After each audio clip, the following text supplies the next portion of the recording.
Before we kick off this episode, we want to share some exciting news out of CAES.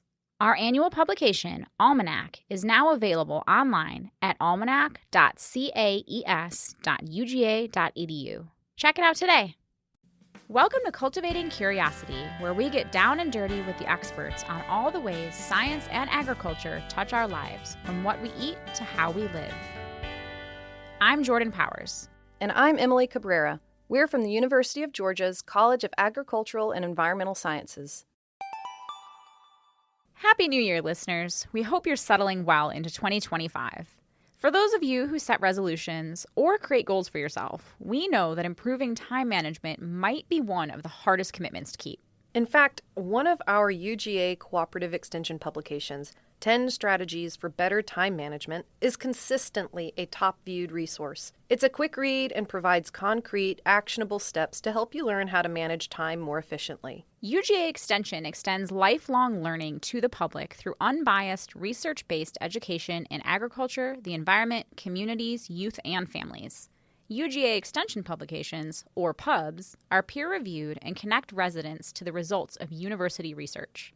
We spoke with the reviewer of this popular pub, Travis Mountain, an assistant professor in the College of Family and Consumer Sciences at the University of Georgia and a UGA cooperative extension specialist in financial planning. We hope you can pick up a few strategies that help you stay committed to your time management goals this year. Travis, thank you for taking the time to join us today. Before we dive into the 10 strategies, tell us why time management is a misnomer. With time management, everyone has the same amount of time in a minute, in a day, in a year, right? There's nothing we can do to affect that time. What we can do is affect how we use that time. And that's really what we're trying to get at when we say time management is a misnomer. That said, I'll probably use the term time management several times throughout this discussion. Well, in the spirit of best managing our time and our listeners' time, let's do a bit of a lightning round highlighting the 10 strategies that are in this extension publication. Starting with number 1, know how you spend your time. This is a really big step, and a lot of people don't take this first step. It doesn't matter if we were talking about somebody who wanted to lose weight, somebody who wanted to save more money, or somebody that wants to make better use of their time. We need to first know, how are you using that time? So really what we encourage people to do is to track their time. Maybe it's just during 15-minute increments. You're just trying to figure out what were you doing during that time. You're going to track what you did. How do you feel about how you use that time? Was that productive use of your time, or do you wish that you were doing something else? And then you can just extend that to longer periods of time. Number 2, set priorities. This is also really important. In our publication, we have a nice little section there where it says things that are important, things that are urgent, things that aren't important, and also things that are not urgent. It's really important for you to try to figure out what tasks you have, where they fit in that table. And it's also important to remember something that might be urgent from somebody else might not be urgent for you, right? And that's where we have to decide, can I say no to this particular task? We need to balance what are the pros and cons of doing something like that. And we will definitely make sure to link to the publication, as we already mentioned. Let's move on to number 3, use a planning tool. In this publication, we have a lot of different options that people can use, and we encourage people to see what works best for them. Some people really like tracking things with pen and paper. Other people like using Excel. More and more people now are using technology, so they may have apps right on their phone or on their tablet, or even right in their computer, different softwares that's going to track how much time they spent on a particular activity. And, now with a lot of people's smartphones, you might get a weekly update that says you spent so much time on the screen this particular week, and you can get into more details of, okay, of that 5 hours that you spent on a particular day, where did you spend that 5 hours, right? And this isn't even an app. This is just something that a lot of people have by default in their smartphones right now. So it's really just a matter of looking at, are you tracking your time, and are you using the best use of your time? Okay, this next one, I feel quite seen, getting organized. In this scene, we're really kind of talking about two different things. We're talking about trying to be not so cluttered and also trying to be efficient, right? So we know that people who are working in cluttered environments or living in cluttered environments, oftentimes time management becomes a problem for them because they have these other things that they're preoccupied with. It takes them longer to do a particular task because they may need to find where the items are for that task. If we're thinking about somebody who's working for email, for example, right? I may have a really important email. Maybe I didn't categorize that. Maybe I just have it in my long list of 2,000 emails, it might be difficult for me to search for that. So the idea here would be making sure that you have particular folders or some type of coding mechanism so that you can easily find what you're looking for. Our colleague, Maria Ramirez, just collaborated recently with some of your colleagues in Family and Consumer Sciences on a really fantastic article that we'll link in the show notes, Freeing Your Mind and Space from Clutter in the New Year. Oh, nice. Look at that. Love when those things just flow together. So speaking of flowing together, this next one seems to flow quite a bit with planning tools and getting organized. Number 5, schedule appropriately. This goes beyond just having a list of tasks that you need to try to accomplish in a day or in a week or whatever your time period is, but it's knowing when are you most productive, right? So personally, I'm most productive in the morning, so my most difficult tasks and the most important and urgent tasks, those are what I try to do in the morning. My tasks that I know I need to get done, but they have lower priority, I set those aside for the afternoon. So if I have to work on a research paper or I need to prep for class, that's something I'm going to do in the morning. If I have to reply to some emails, that's more something that I'm going to do later in the day. All right, this next one might be a hard one for people that like to maintain control or do it themselves, but it is delegate, getting help from others. Yeah, I really like talking about this one, and you're right. Some people have a really difficult time delegating different activities, but we all do this, right? If I have to get a medical procedure done, I'm not going to spend 2,000 hours trying to figure out how to do the procedure, right? I'm going to go to the doctor. If I have to have a cavity filled, I'm going to go to the dentist. I'm not going to try to do that myself. But a lot of us don't think about delegating in those types of ways. Instead, we're thinking about, well, maybe there's some household chores. With household chores, you could still delegate some of that, right? So for instance, I pay somebody to mow my lawn. I never thought that I would do that, right? Growing up, my dad had a small landscape business. I worked for him. It's something that I can clearly do. But then I looked into, well, how expensive would it be for me to buy a lawnmower? How long would this take me to actually mow my lawn? What would be the upkeep and maintenance on my lawnmower? That kind of stuff, right? So I was looking into that, and then I sought out people who would mow my lawn. What are they charging? And I did the analysis of, okay, based on what they're charging, it makes a lot more sense for me to delegate that task, because now instead of mowing my lawn for 4 hours or however long it's going to take, I can do something that's more productive with my time. Yeah, one area I've used this approach, and Jordan, I know you've done the same, is with ordering groceries through an app, which saves me a ton of time. Exactly. I'm already spending enough time meal planning, building a grocery list, but being able to delegate the actual shopping allows me to swing by and pick up the order and recuperate that time to pick up the kids from school, jump into homework, dinner prep, and all the other things that parents do that we can't delegate. All the things. So many.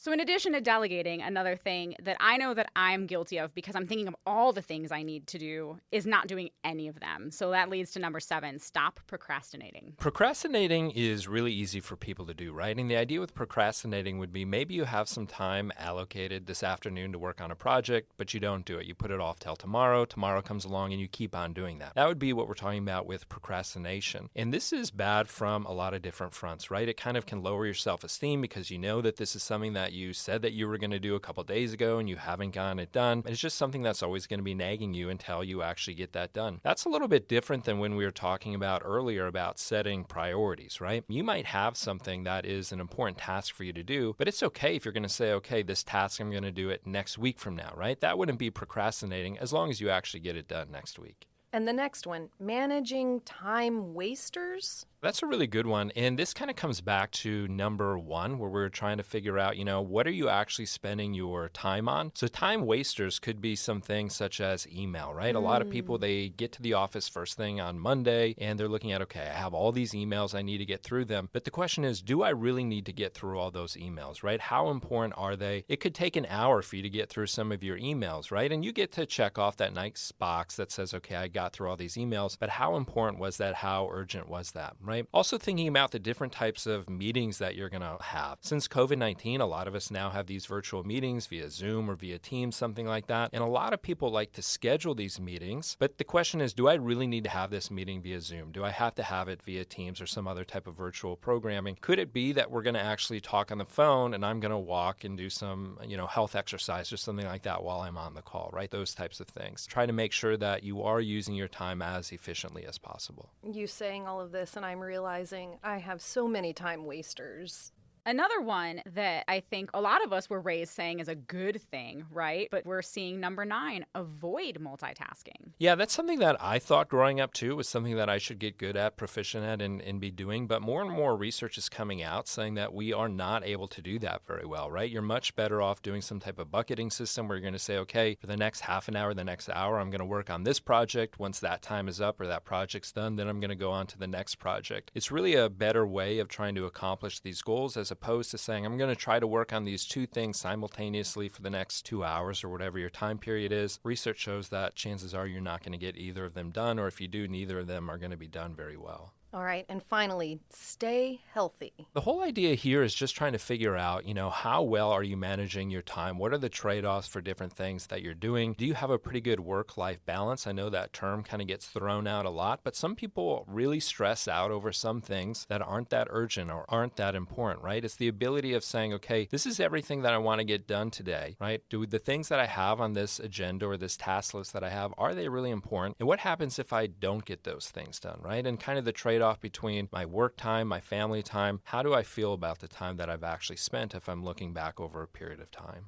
It is interesting. I think in the new year, we hear a lot health focused as far as like, I'm going to get on track with my fitness, but our time management is part of our health. So it's really interesting to hear that talked about a little bit more. So now that we know the 10 strategies, let's talk about the so what. Many listeners, sometimes myself included, think that they're doing just fine on the time management front. But what do we gain by putting a more intentional focus on our personal time management practices? So that's a really good question, right? And a lot of people do think that they're doing things that are fine. Just like when I'm talking to people about their finances, a lot of people do think that they're doing things fine, but really until we evaluate and we do kind of a retrospective analysis of how we're using that time, it's really hard for us to say how good are we at time management or how good are we at tracking our calories or our budget, those types of things. There's research out there that shows that people who have better time management, they're more productive, they have more energy for things they need to accomplish, they feel less stressed, they have more time to do things that they really want to do, they get more things done, they relate more positively to others, and they feel better about themselves.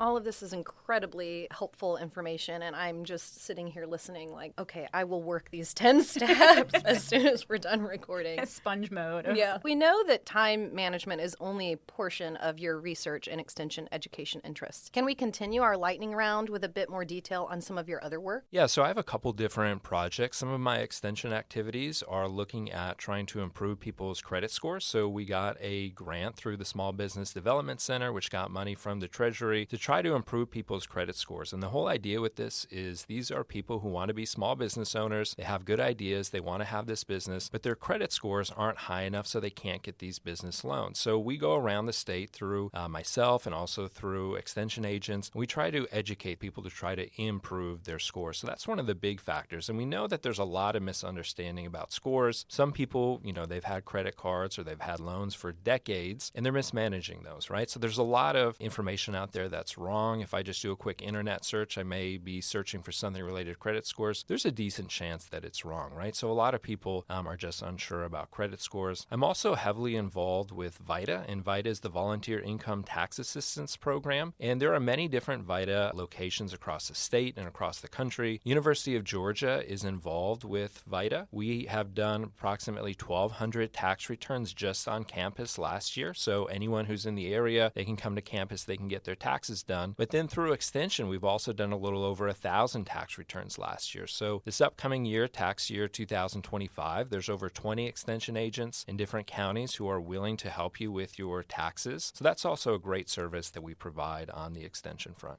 And we'll be sure to link to VITA and some of those publications that you have worked on that really get at credit scores and other financial planning tips. Yeah, that'd be great.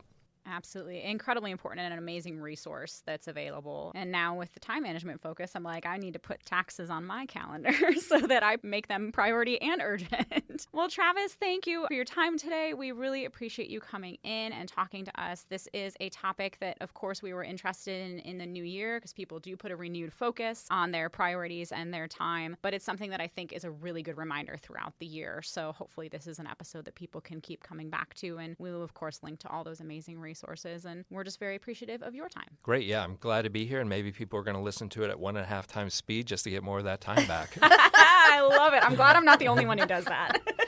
Thanks, Travis. Thanks for listening to Cultivating Curiosity, a podcast produced by the UGA College of Agricultural and Environmental Sciences. A special thanks to Mason McClintock for our music and sound effects. Find more episodes wherever you get your podcasts.